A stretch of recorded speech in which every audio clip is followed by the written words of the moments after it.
Bonjour et bienvenue sur Conscience et dans les chroniques de Josefa Albertini. Aujourd'hui, nous allons aborder la kinésiologie et l'alignement des chakras. Bonjour Josefa, comment vas-tu bien aujourd'hui? Je vais bien, merci Sophie. Et toi, ça va? Nickel, de bon matin, c'est nickel. Alors, comment la kinésiologie permet-elle d'identifier un chakra en blocage ou en hyperactivité? En fait, il s'agit là d'une question essentielle. Alors, pour le comprendre, il faut revenir au cœur de la kinésiologie et du test musculaire. J'en ai parlé lors de plusieurs rubriques, mais notre corps, en fait, est une bibliothèque d'informations et le test musculaire est la seule clé capable d'ouvrir ces livres.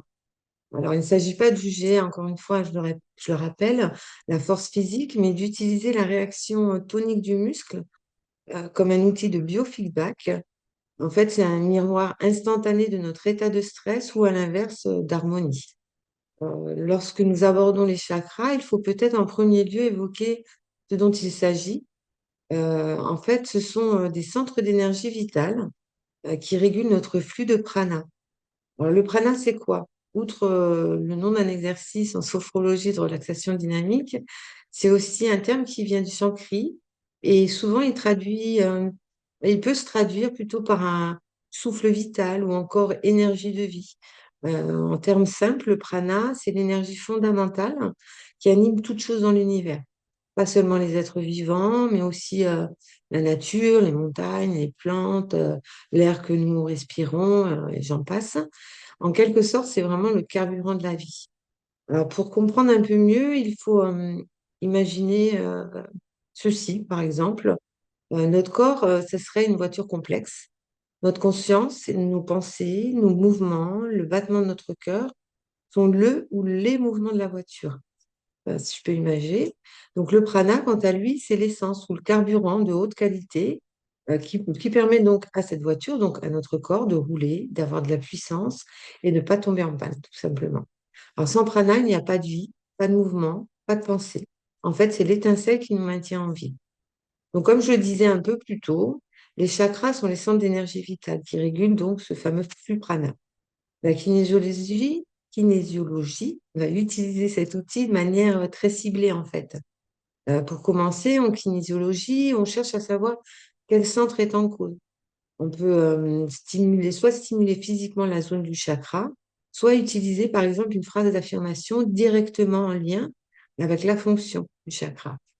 Par exemple, si on prend un exemple simple, hein, le chakra de la gorge qui est lié à l'expression de soi, on pourrait commencer le test par une expression qui pourrait être mon expression, donc ma communication est fluide et honnête. Si le muscle testé lâche ou se déverrouille, c'est qu'il y a un signal que le corps il est en stress ou en déséquilibre concernant cette fonction. Alors, je sais alors que l'énergie du chakra de la gorge est perturbée. Alors, attention, hein, une perturbation peut prendre deux formes. Ça peut être un blocage, c'est-à-dire une hypoactivité, l'énergie est insuffisante, ou à contrario, une hyperactivité, donc un excès, où l'énergie est trop forte ou complètement désordonnée. Pour apporter une correction efficace, il est crucial de différencier ces deux états, en fait. C'est là que le test musculaire devient un instrument de précision, parce que je vais interroger le corps sur la nature même du déséquilibre. Je vais d'abord tester l'énoncé, comme j'expliquais. Ce déséquilibre est un blocage. Si la réponse du muscle est oui, il convient ensuite de déterminer s'il s'agit d'un excès ou d'un manque d'énergie. Et c'est le corps qui va une nouvelle fois le valider. En fait, le test musculaire, ce serait il agit comme un interrupteur binaire, c'est-à-dire oui, non, pour valider, bien entendu avec la sagesse du corps, si on est passe à une énergie stagnante et faible, autrement dit un blocage, ou au contraire à une énergie trop forte et complètement désordonnée, autrement dit une hyperactivité. En définitive, si je pouvais résumer, en kinésiologie, on ne cherche pas à deviner, mais plutôt à obtenir une réponse précise. C'est même l'essence même hein, de la kinésiologie. On n'induit rien, c'est le corps qui nous guide. Et cette réponse permet de savoir non seulement où est le problème énergétique, mais surtout quelle est sa nature, ouvrant ainsi la voie à une harmonisation véritablement personnalisée. Quel signe physique ou émotionnel révèle un déséquilibre dans l'axe vertical des chakras? Alors, ces signaux sont d'autant plus évidents lorsque c'est tout l'axe vertical des chakras qui est touché. C'est cette colonne énergétique qui s'étend de la base de la colonne jusqu'au sommet du crâne. Si le déséquilibre touche les chakras inférieurs, autrement dit les chakras racines, chakras sacrés ou encore plexus solaire, en fait, on sent que notre lien à la terre, au monde matériel, est rompu. Alors, physiquement, ça peut se manifester par une fatigue chronique inexpliquée, des troubles digestifs récurrents, ou même des douleurs aux pieds et aux jambes. Euh, Émotionnellement, pour les chakras inférieurs, les signaux sont très clairs. On est en quelque sorte submergé par les peurs existentielles. Pardon. Ça peut être une peur de manquer d'argent, peur de l'insécurité, ou encore nous avons vraiment l'impression de manquer d'ancrage, de flotter sans jamais trouver notre place. À l'inverse, un excès dans ces centres, les chakras inférieurs, ça peut nous rendre agressifs, obsédés par le contrôle et la matière, en fait. Si on prend un autre exemple, le chakra du cœur, en fait, c'est le pont. S'il est bloqué, il coupe la communication entre la survie et la spiritualité. Alors, les conséquences, elles vont être immédiates. Le blocage il va se traduire souvent par des tensions dans la poitrine, le haut du dos, mais surtout par une difficulté à donner ou recevoir l'amour et le pardon. Alors, on s'isole, on est trop critique, on porte aussi des vieilles rancunes. On a du mal vraiment. Un excès, lui, nous pousse en fait à un sacrifice excessif, à l'étouffement affectif, en fait. C'est l'endroit, en fait, où le prana doit circuler librement pour que les autres centres trouvent leur équilibre. Enfin, si on est sur les chakras supérieurs, gorge, troisième œil et couronne, s'ils sont en souffrance, on observe une déconnexion de notre expression et en fait de notre intuition. Pour ces chakras, les signes physiques peuvent inclure des maux de gorge fréquents, des problèmes aussi de thyroïde ou des migraines. Au niveau du comportement, on peut avoir un manque. Si le chakra, en fait, est en manque, comme j'expliquais, ça peut se traduire par une timidité excessive, la peur de s'exprimer ou une grande confusion, le sentiment, en quelque sorte, de manquer de but dans sa vie. À l'extrême, quand on est vraiment en donc en excès, en hyperactivité, ça se manifeste par une rigidité intellectuelle. Donc, on est plutôt psychorigide, une déconnexion complète de la réalité, qui peut aussi nous donner le sentiment d'être perdu mentalement, en fait.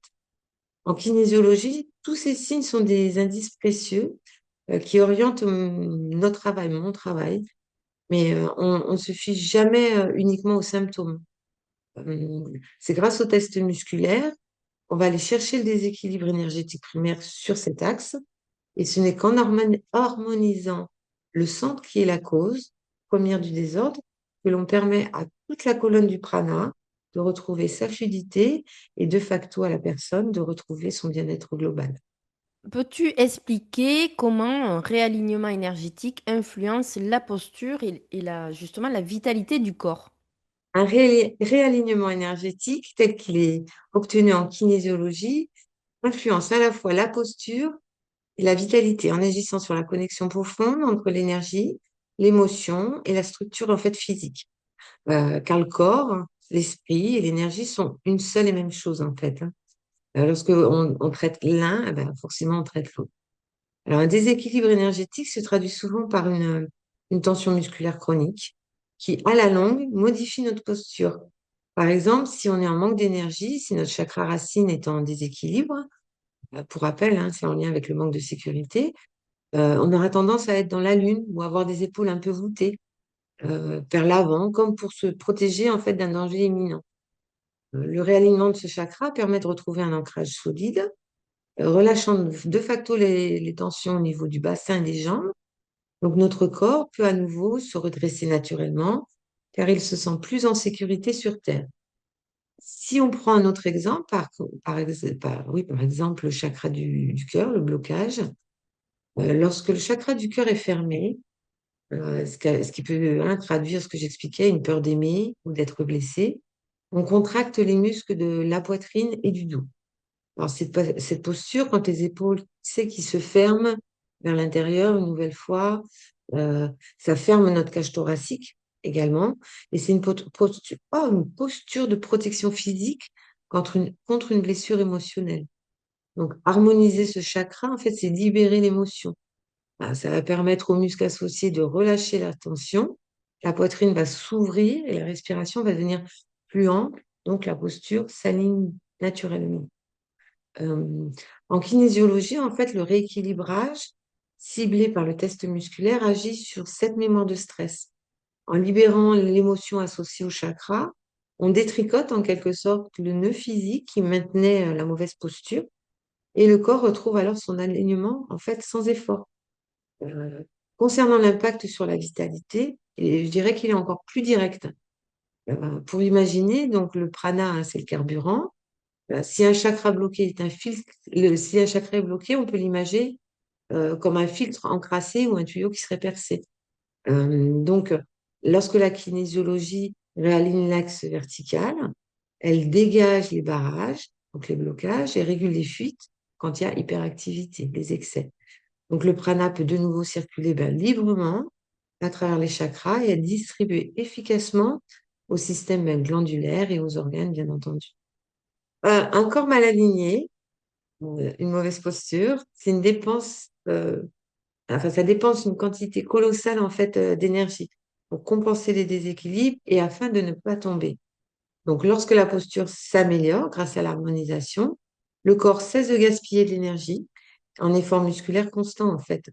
Donc, le résultat, ce surplus d'énergie, il va être directement ressenti comme une augmentation de vitalité, une clarté mentale accrue et une meilleure endurance physique et psychique. On lutte plus en fait contre nous-mêmes parce que notre corps fonctionne à nouveau avec fluidité et efficacité. Le réalignement énergétique obtenu en kinésiologie est donc bien plus qu'une simple relaxation, hein, qu'on soit d'accord. C'est un travail de reconnexion qui permet au corps de se redresser, de respirer pleinement et de retrouver sa pleine puissance de vie. En résumé, le travail énergétique n'est pas qu'un concept abstrait, c'est un travail concret pour retrouver l'équilibre entre notre structure physique, nos émotions et notre esprit. C'est l'art en fait d'utiliser le langage du corps pour nous guider vers notre plein potentiel. Quelle pratique complémentaire, justement, renforce l'équilibre des 7 chakras? En fait, on vient de voir qu'en kinésiologie, elle nous offre la clé pour décoder les déséquilibres. Mais une fois le réalignement effectué, comment on peut entretenir en fait cette harmonie au quotidien? En fait, la réponse, elle réside dans des pratiques complémentaires qui sont des outils d'autonomie simples et puissants, centrés essentiellement sur le souffle, la respiration et le mouvement et la conscience. Puisque le prana est notre énergie vitale, la respiration est notre premier levier d'action, en fait. Par exemple, si on se sent dispersé, anxieux, on peut se concentrer sur la respiration abdominale en inspirant par le nez, en gonflant le ventre. On peut même poser une main hein, pour bien ressentir le mouvement et on ancre l'énergie vers le bas en apaisant les chakras inférieurs, en soufflant par la bouche et en faisant durer plus longtemps l'expiration. Toujours, c'est important, c'est les respirations conscientes et volontaires. Pour aligner un alignement plutôt global, on a des pratiques comme la respiration alternée, qui permet d'équilibrer les flux énergétiques gauche-droite. On harmonise ainsi tout l'axe vertical. Alors, la respiration alignée, c'est quoi? La respiration alternée, c'est quoi? C'est idéalement, on bouche une narine, on respire, on maintient, on bouche l'autre et on expire par la narine qu'on vient de débloquer, et ainsi de suite. Idéalement, on peut même aller jusqu'à poser les deux doigts et alterner avec le pouce et l'auriculaire. Euh, il y a ensuite la pensée, hein, qui est un puissant directeur d'énergie, je dirais. En fait, on peut faire des méditations, on peut cibler, par exemple, le chakra qui est déséquilibré, grâce à la kinésiologie, la séance, par exemple, qu'on vient de faire, qui a mis le focus sur le blocage du chakra en question, par exemple. Si on prend le chakra du cœur, hein, puisque c'est des cas que je rencontre assez souvent, on peut s'asseoir et visualiser, par exemple, la lumière verte hein, qui est associée au chakra du cœur. Euh, une lumière qui se veut chaleureuse, en fait, hein, et qui va inonder toute la zone de la poitrine. On peut même associer un chant et chanter ce qu'on appelle le son germé associé, qui est le yam. Alors après, on chante comme on le souhaite, comme on le ressent, mais sa vibration, elle va permettre aussi de desserrer les nœuds émotionnels et favoriser un peu plus l'ouverture. Et puis, tu as les mouvements ciblés, notamment à travers le yoga. Là, ça va stimuler physiquement les zones du chakra. Il y a quelques exemples hein, qu'on peut donner. Si c'est pour renforcer l'ancrage et la stabilité, le chakra racine, on peut pratiquer les postures de l'arbre.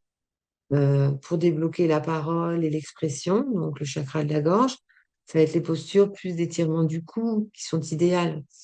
Euh, pour dissoudre la carapace émotionnelle qui entoure le corps, le cœur, des flexions arrière douces comme le cobra qui peuvent ouvrir tous les mouvements en fait qui vont venir ouvrir la cage thoracique. Ça libère ainsi les tensions physiques qui maintiennent la posture de protection. En fait, ces pratiques, elles vont pas, bien entendu, remplacer un travail de fond, mais elles sont essentielles pour maintenir la fluidité de notre prana. Elles nous permettent chaque jour d'être l'acteur de notre propre alignement énergétique et de notre bien-être. En résumé, la kinésiologie, ça va être la boussole hein, qui va nous donner la direction. La respiration, la méditation et le mouvement, on va dire que ce sont les pas qu'on fait pour marcher sur le chemin de notre pleine vitalité. Merci à vous de nous avoir suivis. On se retrouve la semaine prochaine sur Conscience et nous parlerons de kinésiologie et de l'aura des corps subtils. Merci à vous. Au revoir.